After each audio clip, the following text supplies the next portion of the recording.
আসসালামু আলাইকুম। কেমন আছেন সবাই?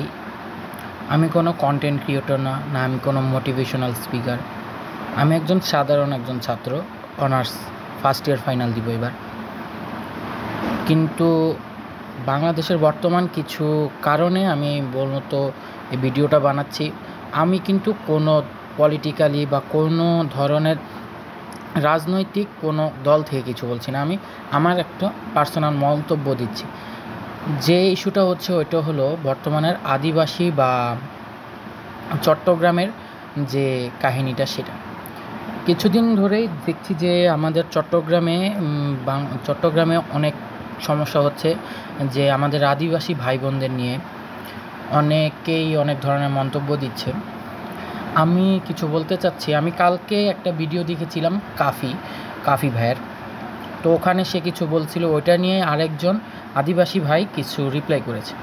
তো আমি যেটা বলতে চাচ্ছি যে আপনারা একটা জিনিস ভাবেন, আমাদের বাংলাদেশের মধ্যে যতটুক এরিয়া আছে, আমরা যা জানি 147 বর্গ কিলোমিটার, যাই হোক 1,47,000 বর্গ কিলোমিটার, এটা এই আয়তনের মধ্যে যতজন আছে, আমরা বাঙালি না হলেও আমরা বাংলাদেশি।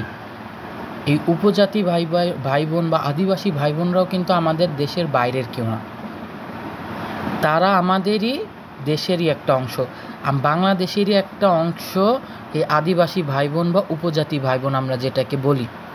তো কিছুদিন ধরে যে সমস্যাটা হচ্ছে, যে কেউ বলছে তারা নাকি অস্ত্র নিয়েছে।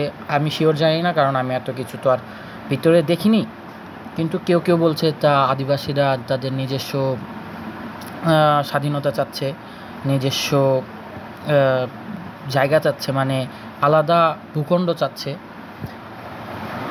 এখন আমি একটা জিনিস বলতে চাই, আমি কি যে দেশ স্বাধীনের পর মানে 5 আগস্টের পর আমি একটা চ্যানেল থেকে একটা ভিডিও দেখেছিলাম, নাম টিএসপি, টোটাল সলিউশন প্লাস।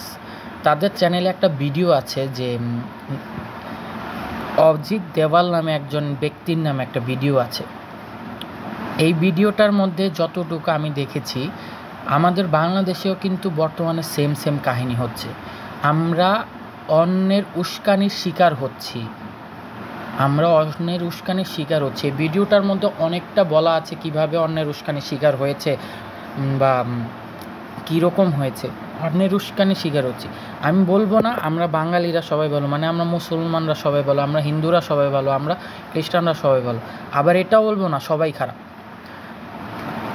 আমাদের বাঙালিদের মধ্যে কেউ বলছে উপজাতিরা কোনো সময় বন্ধু হতে পারে না, এটা কিন্তু ভুল। আমার পার্সোনাল ফ্রেন্ড আছে, সে একজন চাকমা, ওর সাথে ইন্টারে আমি একসাথে এক্সাম দিছি। ও ঢাকা ভার্সিটিতে অলরেডি পড়তেছে। ও আমার একটা ভালো ফ্রেন্ড, ওর সাথে তো আমার কোনো সমস্যা নেই। এই সব জায়গায় খারাপ ভালো সবাই থাকে। উপজাতিদের মধ্যেও আছে ভালো আছে, খারাপও আছে, তাই না? আমাদের মধ্যেও ভালো খারাপ আছে। আমাদের বুঝতে হবে আমরা কোনটাকে বাছাই করব। এখন উপজাতি বা আদিবাসী যাই বলেন আপনারা, তারাও এমনই আমার মনে হয় যে উস্কানির শিকার হচ্ছে। না হলে ভাবেন, তারা তাদের নিজেদের বাঙালি বলতে চায় না, কিন্তু তারা তো বাংলাদেশি, তাই না? বাঙালি না হলেও তারা বাংলাদেশেই তারা আছে, বাংলাদেশেই তাদের জন্ম। এই উপজাতি বা আদিবাসী বাংলাদেশেরই একটা অংশ, তারা আমাদেরই একটা অংশ, তারা আমাদেরই একটা সৌন্দর্য। আমি জানি না আসলে আমার ধারণা কতটুকু সত্য, কিন্তু আমার ধারণা এখানে রাজনৈতিক উস্কানি হচ্ছে। যদি তারা তাদের স্বাধীনতা চায়, এখানে রাজনৈতিক কাহিনী হচ্ছে।